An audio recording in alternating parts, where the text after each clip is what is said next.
What's up, guys? Welcome back to Newswave. Well, yesterday we did have confirmation there is a state of play happening this week, and in fact, it seems to be the largest state of play that Sony's ever had, and when you know it, we're already getting some stuff teased for it, maybe some big titles being announced there, but we'll go over that here today.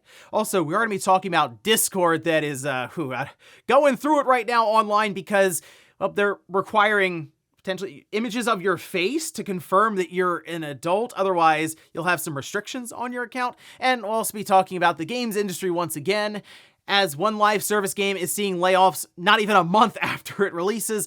And then we have some issues on the video card side, as Nvidia might be looking towards 2028 for the next generation cards. All that and more. Guys, if you enjoy these videos, make sure you hit that like button. Helps out a ton. And if you're new here to the Spawnwave channel, make sure you subscribe down below. Guys, we're here every weekday morning, 8 a.m. Eastern time, going over the world of gaming news. So even if you don't get a notification, just know there's probably a video to check out in the morning. And we're going to start today with Rayman, as we're kind of expecting a Rayman, the original Rayman 30th anniversary, but a remaster or a remake of some kind. And now we're seeing more confirmation for that from the creator of Rayman, you can see. And this is from the series creator, Michael Ansel, reveals in a new Retro Gamer article that Rayman 1 will be receiving an HD re-release. Now, in this article, it appears he's talking about it as more on the remaster side, but then also it's kind of like a remaster remake, blurring the lines a bit, as there will be some changes done. Sounds like more quality of life stuff, as mentioned, additional checkpoints, so it's not as frustrating at times. But I think it'll just be cool to have that original Rayman game kind of get that nice re-release, some marketing on it, and just for the series itself, as it seems that there's also a brand new Rayman game that's currently in the works. So that could be announced at any time. I mean, there's a state of play coming up. Seems like a fun place to drop in Rayman as just a quick little, hey, there's a new old version, I guess, old new version of Rayman, and then maybe there's something new that they can show us just to say, yes, there's also a future for that franchise coming up. Also, we have Replaced coming out next month in March.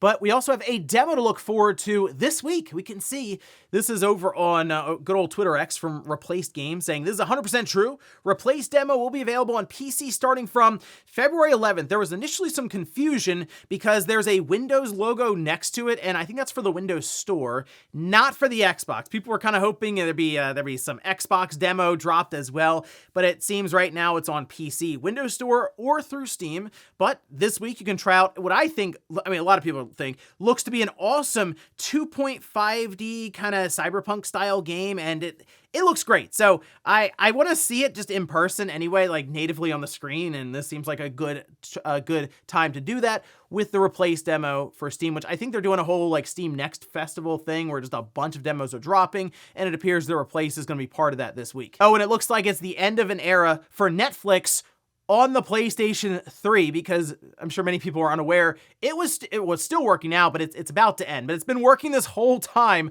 on the PlayStation 3, and fittingly, this was reported over on the CRT Reddit, where you can see a person with their PlayStation 3 still hooked up to the big tube TV, Philips TV actually, where it reads, unfortunately, Netflix will no longer be available on this device after March 2nd, 2026. There's a URL you can go to for support devices. But yeah, the Netflix was the final system of that generation, that 7th generation that was holding out. The Wii and the Xbox 360, of course, gone a couple years ago now for those. But the PS3 still holding on, and unfortunately, this will be the end of it. And while I wasn't using my PS3 for Netflix, it's still interesting that was a thing. And yeah, because it did have AV out, you could hook it up through the yellow, red, and white to a CRT like this, and I guess enjoy HD Netflix through that. Still though, it's again, end of an era. It's interesting that the PS3 is still holding on. Netflix we see shutting down, but the PlayStation Store still technically works on it. But for how long? That's kind of the question now as we head through 2026 and starting to see services attached to that system wind down. And guys, with some of the quick news out of the way, let's get into the bigger stuff. Let's start right away with Sony and their State of Play that is scheduled to air this Thursday. It'll happen 5 p.m. Eastern, 2 p.m. Pacific time. And we were expecting the announcements. That part, not too surprising. But what we weren't expecting would be the duration of this presentation, because it is the largest that we've seen from Sony when it comes to the State of Play branding. Showcases tend to be a bit longer, but this State of Play is 60 plus minutes. That does make me wonder where Sony stands when it comes to the showcase verbiage here or the marketing. Maybe at this time going forward, they're just going to use showcase as people have already kind of wondered what's the difference between a showcase and a state of play. For me, when I look at a showcase, I think more first party, and with state of play, I think more third party in terms of like the ratio between announcements, but maybe not so much as it seems like this state of play, they're making they're not being vague at all. They are saying just updates from PlayStation first party teams. All right, so let's take a look just over on their PlayStation blog so we can see what they say outright, saying tune in live this Thursday for 60 plus minutes of news, gameplay updates, and announcements from game studios across the globe. February state of play will spotlight eye-catching third party and indie games heading to PS5, along with the latest from teams at PlayStation Studios. Again, just outright, hey, PlayStation Studios will be there. And you would expect it anyway, even if there was one or two announcements. I mean, it makes sense at a state of play for Sony to be in attendance, go figure. But it has come up as there have been times where they really haven't shown a ton, all right? But here's the thing. Right now, there are some rumors going around and some teasing that's happening that has a lot of hopium, I would say right now. So last night I did put out just an overall predictions video on what we could see, what we could expect to see, and yes, some wild swings at here's hoping, right? Cross fingers. Let's see if that ends up making it in. But right now, the word currently going around is Devil May Cry 6. All right, so from what I can tell, this just kind of popped up on social media, and then it went viral because, I think people would be excited at the idea of it. But two, it also seems to be with a person that doesn't necessarily have a track record that makes people roll their eyes, 777. And I think part of that's everyone's wondering what have they gotten right, what have they gotten wrong, and no one really seems to have a clear-cut answer on it. But nonetheless, it's spiraled out of control, and people are kind of throwing around Devil May Cry 6 as a thing for this presentation. I don't know. So it makes sense for Capcom to do it. Devil May Cry 5 sold very well. It's 10 million copies now, more than that, I'd say, since that was reported, I believe, back in 2024. So naturally you go, well, we should probably make another game in this series since the last one sold 10 million copies. But you feel like the team that would work on that would also be collaborating for something like Onimusha, and that's supposed to come out this year. So look, Capcom's output is kind of crazy right now with everything they're doing. If they show up at the Devil May Cry 6, I'll be like, man, Capcom, I mean, firing on all cylinders and then some.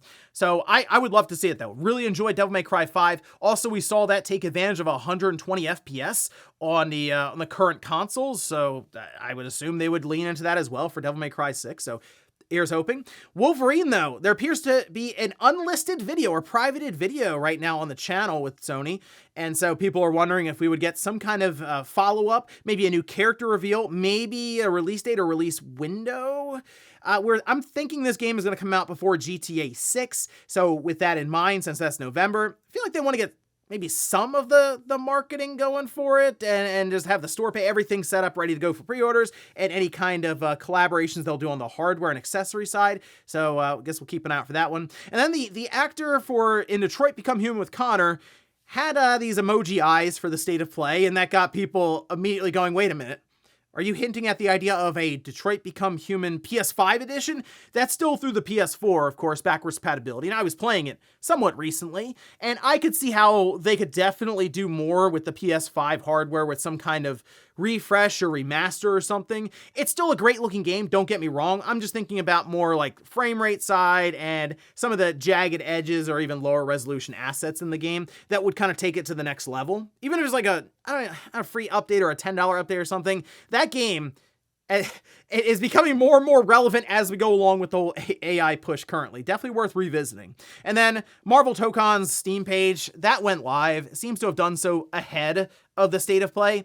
And it makes sense. You would want Sony to have their big Marvel collaboration Arxis fighting game, since whenever they show off a new character, a new fighter, just tons of hype online. So yeah, they would probably have that in state of play and maybe have a release date ready to go. It's coming out in 2026. So it kind of feels like there could be a lot of first party stuff at this event, just not only based on the stuff that's being teased, but also the stuff that lines up. It makes sense to be there. So check out my predictions video, expectations that I put out last night to get, I guess, an even bigger picture as to what Sony could show up for a 60+ minute state of play. Expectations right now online are I'd say building quite a bit, so here's hoping Sony can deliver. Next up, let's talk about Discord, which was under fire yesterday after an update was posted on their website detailing some new security measures and I guess concerns around the idea of taking a picture, a selfie, and then sending it to Discord just so you can prove that you're an adult. What could go wrong? Well, let's take a look. This is over on The Verge, where they say Discord announced on Monday that it's rolling out age verification on its platform globally starting next month, when it will automatically set all users' accounts to a teen-appropriate experience unless they demonstrate that they're adults. Quote, this is from Discord's global head of production policy, talking with The Verge, saying, for most adults, age verification won't be required, as Discord's age inference model uses account information such as account tenure, device and activity data, and aggregated high-level patterns across Discord communities. Basically, they have a lot of information on you, so they can kind of figure out if you're an adult or not. But they go on to say, Discord does not use private messages or any message content in this process. Anyway, they say, let's say you get hit with this restriction for age without, I guess, showing them that you're an adult through a selfie, saying users who aren't verified as adults will not be able to access age-restricted servers and channels, won't be able to speak in Discord's live stream like stage channels, and will see content filters for any content Discord detects as graphic or sensitive. On the website, they have a whole rundown as to security measures like, hey, even though you take a selfie with your phone and it looks like you're sending it to us, it all remains on your local device, and any files we get, we immediately delete. We just need to scan your face to verify that you're an adult, so no worries. Now, here's the thing, of course. One, we're already at this situation of people not trusting a lot of these big tech companies, especially when it's ID, age verification, face scanning technology.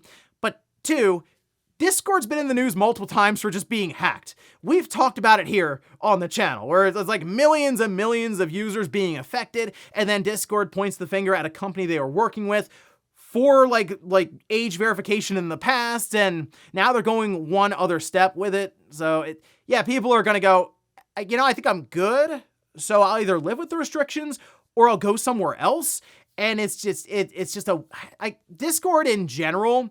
There's a whole thing going around with when it comes to age verification and face scanning, so it seems like Discord may be trying to get out in front of that now to establish a precedent within the community, but it still is not a great look for Discord, who can't seem to figure things out from their own security standpoint to say, trust us, you won't have any of your stuff leak out, we got you covered. Don't know if people are going to buy that necessarily, but let me know what your thoughts are on Discord with this whole face scanning verification system, and if you trust Discord to keep all of that under wraps. Next up, let's talk about a game called 2XKO, and it's known well in the fighting game community at this time, and I'm not a big fighting game person. I like Mortal Kombat, and Street Fighter's pretty fun, but I don't really get into the meta and train and stuff in these games, or really go to EVO or anything like that. But this game in particular was interesting when it popped up because it's a free-to-play fighting game and it's 2v2. And to my understanding, they tried to make the controls fairly approachable, but then there were a lot of other systems that were kind of complicated. So it was this weird mishmash when it comes to mechanics and approachability. But it came out a few weeks ago, and now we have an update to where the team is shrinking down. They're laying some of the team off because apparently it's not able to keep up enough momentum. A few weeks later, yeah. So let's take a look. This is over on Riot's website, and it's written up from Tom Cannon, who is the executive producer for 2XKO, saying, after a lot of discussion and reflection, we are reducing the size of the 2XKO team. I want you to know that decision wasn't made lightly. As we expanded from PC to console, we saw consistent trends in how players were engaging with 2XKO. The game has resonated with a passionate and core audience, but overall momentum hasn't reached the level needed to support a team of this size long term. With a smaller focus team, we are going to dig in and make key improvements to the game, including some of the things we've already heard you asking for. We'll share some of our plans soon. Again, this game came out January 20th for PS5, Xbox, and PC. I believe before that it was kind of in that early access period where they were just gathering data and trying to balance the game well and fix up any issues that are found during that time period. But still, that was the big launch, January 20th, and now weeks later we're talking about people within the team being laid off. And it seemed like it was like a large number of people. It wasn't just 10. It was like 50, 60, 70, 80 people. So much so that some were taking to social media like, hey, I've been working on this game for years. and I'm laid off a few weeks after it comes out. And this is always the thing with live service games, the massive risk for free-to-play, yes, but just approaching that genre, that sector, there's so much competition, and if you don't get it right, I mean, these companies have a short leash right now looking at these live service games to where some of them don't even come out. Remember Sega with, what was it, Hyenas? That didn't come out. We saw what happened with Concord, but that was pulled back immediately, and who knows what happens with something like Fair Games, but Babylon's Fall, there's so many examples now that people can bring up that just got shut down close to launch or before launch, or in this case, weeks after launch, to where there are full layoffs. And then you do wonder about the community confidence level in the game after seeing this, because it's already been admitted that it seems like the player count isn't, or at least the interest in the game, isn't up to some sort of internal milestone or mark that they themselves had set up. So how much do you then invest in the game that might not be long for this world at this point with the way that they're talking about it? Now, they at least say, hey, a smaller, more agile team will be able to at least deliver on a lot of the stuff that's being asked for now. But who knows? I mean, this might be a situation of we got to make the expenses work here, and if they don't, eventually we shut the whole thing down. So here's hoping you didn't buy too much into the game, whether it's microtransactions or cosmetics or however else they're monetizing this title. But it just goes to show you how fragile live service, but also the games industry is when it comes to really any of these games that if they don't get picked up immediately, these companies ready to move on almost right away. And in our last bit of news, let's talk about Nvidia very quickly, as it does seem that we're going to be waiting a bit for video cards. Remember the 50 series and the 50 Super, which was rumored for quite some time going into CES? Well, the event came and went, and there were no Super cards. Now it seems that Nvidia could be waiting couple of years here for even the next generation cards. This we can see in a report from Tom's Hardware, as they're citing the information saying that Nvidia's plans not to launch any new GPUs in 2026. It also confirmed that the upcoming RTX 60 series is delayed beyond 2027. Nvidia reportedly completed the design of its RTX 50 Super refresh, but the ongoing memory chip shortage has allegedly incentivized Nvidia to deprioritize 50 Super production. Yeah, because they're prioritizing AI data centers and all of their chips that support AI, because it's right now, it's just a never-ending flow of money. Like, it's a faucet they turned on, and it's just piles of money flowing out of it. So, I mean, they know where their bread is buttered right now, and it's with AI in the data centers and the never-ending supply of money. So rather than take chances even on producing some of these newer video cards, it's like, yeah, let's push our chips to the other side of the table and start collecting there. Which, at this time, it does kind of feel like everyone's just going to hang out and wait for when that maybe alleviates a bit, specifically with the AI side, whether the bubble bursts or it slows down a bit to where they can't just keep making more data centers because they don't have enough energy even to power them. So that could be the case, or maybe something happens with OpenAI and they're struggling when it comes to cash flow and money. And I see it all the time online. Everyone's kind of hoping for that to happen so that we can get to a point where the next video cards come out within reason in terms of price point. So with the 50 Super series, I mean, nothing this year, maybe 20. It was always kind of the way to bridge the gap between one generation video card to the next, but it seems like the 60 series could be 2028 or later, and that does feel late. That's very late. So, I mean, we'll see next CES, I guess, 2027, and find out if Nvidia is really ready to actually start talking 50 Super series cards, like a full year after they were supposed to come out. And before we go to the comment of the day, we'll take a look at the poll that I posted up yesterday. And I can ask, have you played Devil May Cry 5? Okay, 61% say no, 39% say yes. I'd recommend playing it. I thought it was a lot of fun. Good action game. I know a lot of the talk now is always about Souls games and stuff, but Devil May Cry 5 is still like a kind of an old school action-based game. Kind of like, you could say sort of like the Ninja Gaiden old school action-based for 3D action games. But Devil May Cry 5 was a ton of fun. Visually, it was super impressive back then, yes, and even when they moved it over to the PlayStation 5, higher frame rates, the whole thing. So I would like to see how that entire franchise even evolved. I mean, 6 years later now? So here's hoping that's a fun surprise for Capcom showing up to the State of Play with Devil May Cry 6. I'm not necessarily counting on it, though, because I do kind of think right now the priority is Onimusha, but who knows? Capcom going crazy right now. Why not throw DMC 6 in the mix? And we'll finish up with the comment of the day, as you're seeing here. This is from Rogan, who says, they're going to call the next Xbox the Xbox Copilot.